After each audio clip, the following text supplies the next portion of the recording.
This is Earl Amin with the 2020 Foresight Podcast, where CEOs of companies share their insights. It is 6 questions in 9 minutes because top CEOs know how to listen and be concise. So let's get to it. Question number 1. In just a few sentences, tell us who you are and what you do. Well, my name is Justin Poi. I am the president and the creative director of the Justin Poi Agency. It's an advertising agency that I began 28 years ago. And it was at a very interesting time when there was massive immigration coming from Hong Kong to Canada as a result of changes in the governmental situation in Hong Kong. And I capitalized on that influx of immigration at that particular time. Very good. Question number 2, what's the best thing about being the CEO? Well, you know, it's interesting because I don't do so much now, but in previous years, I used to sit on a lot of boards of not-for-profits for young entrepreneurs. And a lot of the misguided questions that I get from young people are that, well, if you are your own boss, then you must have a ton of time. And that's the first thing that I correct everybody is that you will have zero time. And anybody who's self-employed, you don't even have to be the CEO of an organization. You will know that you have absolutely no time. You may look like you have more time because maybe during the day you aren't going to work from 9 a.m. to 12 noon, but you'll be working from midnight to 4 a.m. when everybody else is sleeping. So what I do appreciate and what I think are the positive qualities of being a CEO is that you can roadmap your vision. And if you have a particular skill or knowledge and you are able to command and lead people, then you can get a lot of those accomplishments done using the power of leadership and using the power of you being able to communicate to people and get them to believe in what you believe, and then they will help you envision, communicate your vision. Yeah. Very good. Question number 3. I hear from other CEOs that leading their team and being able to see the road ahead can be a challenge. What are your thoughts? Well, that is true, but I think again it comes down to communication. And fortunately, we're in a communication business. We have an ad agency, so if we can't communicate to our people, then we've got a lot of problem. But communication is the key to getting people to believe in your vision and getting them on board. You know, I believe I'm going to be answering part of this question in a few minutes, but a big part of being successful in business is being able to pivot and being able to survive and not become outdated or irrelevant, regardless of what the market conditions are. If you can get people to believe that your response to market conditions is the right decision, then you're going to have a winning team. If you have people, and you may always have people that will have a better idea or a contradictory idea, those are great. Those are great to have. You'll have some very spirited discussions. But if somebody's never on board, then you have to make those tough decisions whether you want those people on your team or not. Well said. Question number 4, some of which you've already spoken to. What piece of insight do you want to share with other CEOs?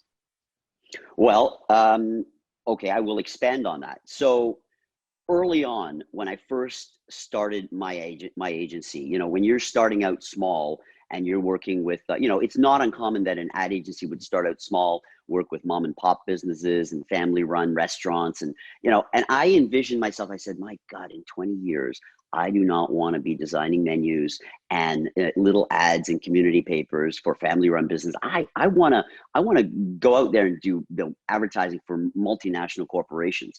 And I really was impatient. So I said, what if I wanted, say, Jaguar, the vehicle company, the Jaguar to be one of our first clients?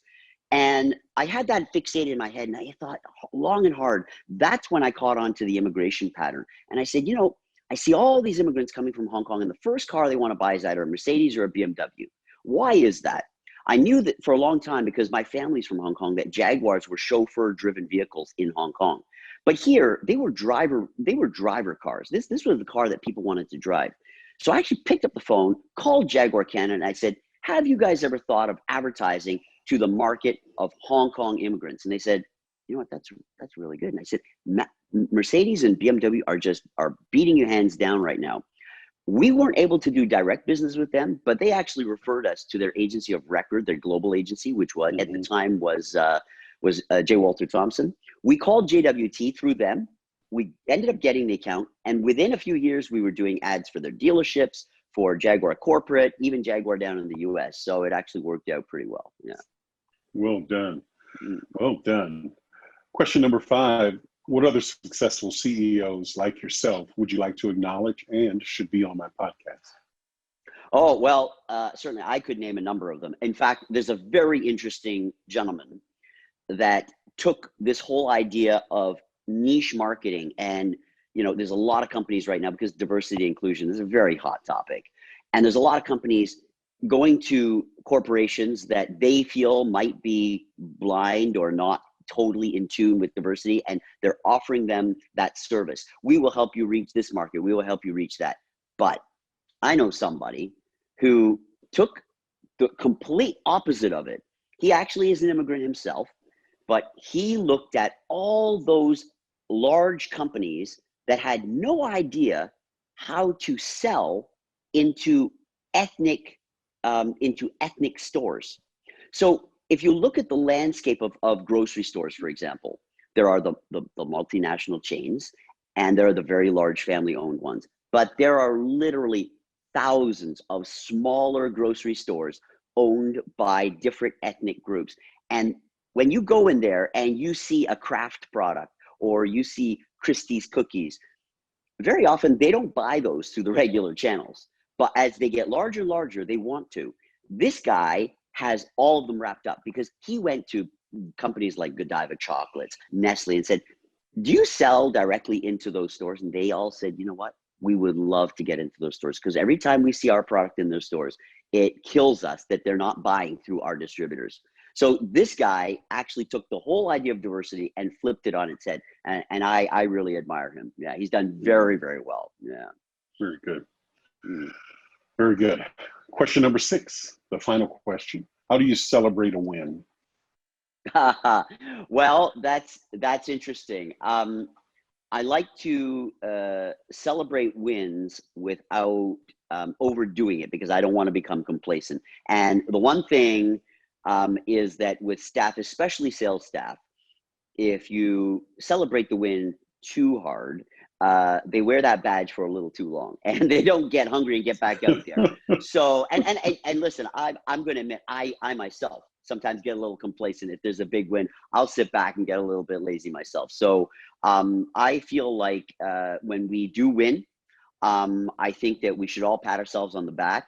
We should feel good about it. But like the old saying goes, you are only as good as your last success. So, this is really a matter of looking at it. And then the next day, the very next day, I look at, okay, what is next on the plate? And that keeps me going. And it's tough. I mean, after 28 years, it's tough to do that every day. Pick yourself up and say, okay, that was nice yesterday, but today's a brand new day, and today starts with 0. Well said. Well said. Justin, it's a pleasure having you on. Tell us, how can people find you? People can find me very easily, justinpoy.com. I'm also on LinkedIn under my name. And usually I'm not obviously in the office. I'm out pounding the pavement all the time. Somebody will be glad to help you at the office. And we're not staffed up right now during the pandemic when offices are closed, but there's the lines are all forwarded. So we will be reachable anytime. Excellent. This is Earl Amin with the 2020 Foresight Podcast. For more insights, go to LinkedIn and search for The Gray Owl Company. Justin, thank you. Thank you, Earl. Thank you. Bye-bye.